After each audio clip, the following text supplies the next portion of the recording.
Next, we'll look more closely at the heart sounds and where they occur in the cardiac cycle. The heart sounds are commonly referred to as lub and dub, and the loudest sounds that the heart generates comes from the valves closing. The first heart sound, S1, correlates to the AV valve closing. So the mitral valve of the left heart and the tricuspid valve of the right heart close when the pressure in the ventricle exceeds the pressure in the atrium upon ventricular contraction. The AV valves close as soon as the ventricles start to contract and that pressure starts to increase, and as they shut, they make the lub sound. S2 is heard shortly after the onset of systole when the semilunar valves shut. The aortic valve of the left heart and the pulmonary valve of the right heart close when the pressure in the ventricle drops below the pressure in the artery. Semilunar valve closure causes the dub sound. There are two other less commonly heard heart sounds, S3 that occurs early in diastole as the ventricles fill rapidly with blood just after the mitral valve opens. As the ventricles fill, the chordae tendineae vibrate against the rapid influx of blood, causing this third heart sound. It's not normally heard in adults and can be a sign of volume overload, but the third heart sound is normal in children. The fourth heart sound coincides with atrial contraction and the active pumping of blood into the ventricle. S4 is not normally heard and it's a sign of heart disease. It can be heard as the atria contracts against and tries to fill a stiff or diseased ventricle. The two main heart sounds are the result. As we said, the two main heart sounds are the result of valve closure. S1 occurs as a result of AV valve closure, the mitral valve on the left side and the tricuspid valve on the right side, while S2 occurs as a result of semilunar valve closure, the aortic valve on the left side and the pulmonic valve on the right side. But the events of the left and right heart don't occur exactly simultaneously with each other. So the AV valves don't close at exactly the same time as each other, and the semilunar valves don't close at exactly the same time as each other. This slight asynchronization is caused by the characteristics of the conduction system of the heart and because of the pressure differences between the high pressures of the left heart and the lower pressures of the right heart.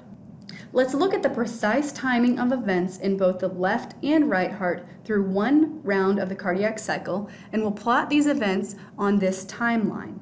First, there's spontaneous depolarization of the SA node in the right atrium, and this starts a wave of depolarization through the atria.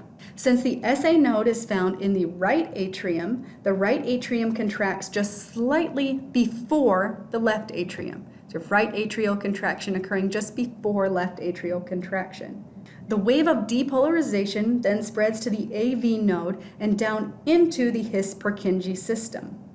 Because of the characteristics of the His-Purkinje system, the left ventricle receives the first wave of depolarization a little more quickly than the right ventricle. This means that the left ventricle starts to contract just a little bit earlier than the right ventricle, and as a result, the mitral valve separating the left atrium from the left ventricle closes just before the tricuspid valve of the right heart. The interval between mitral and tricuspid valve closure is so small that under normal circumstances, S1 is generally still heard as a single sound.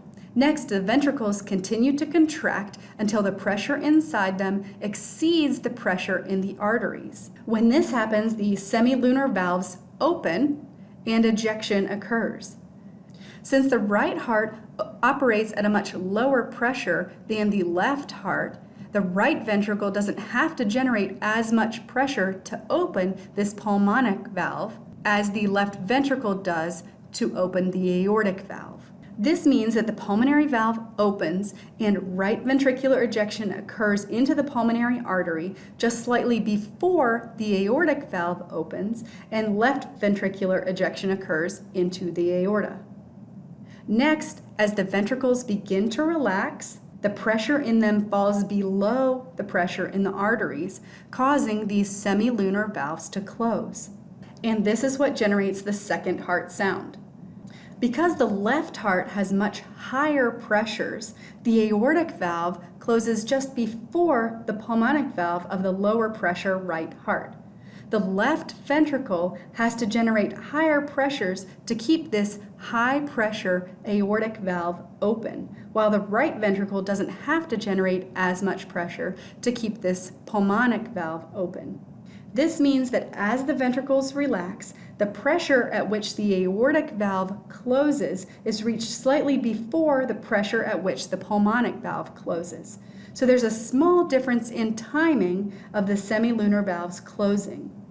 The interval between the closing of the aortic valve and the pulmonic valve is exaggerated during inspiration and can be heard as two sounds, even under normal conditions.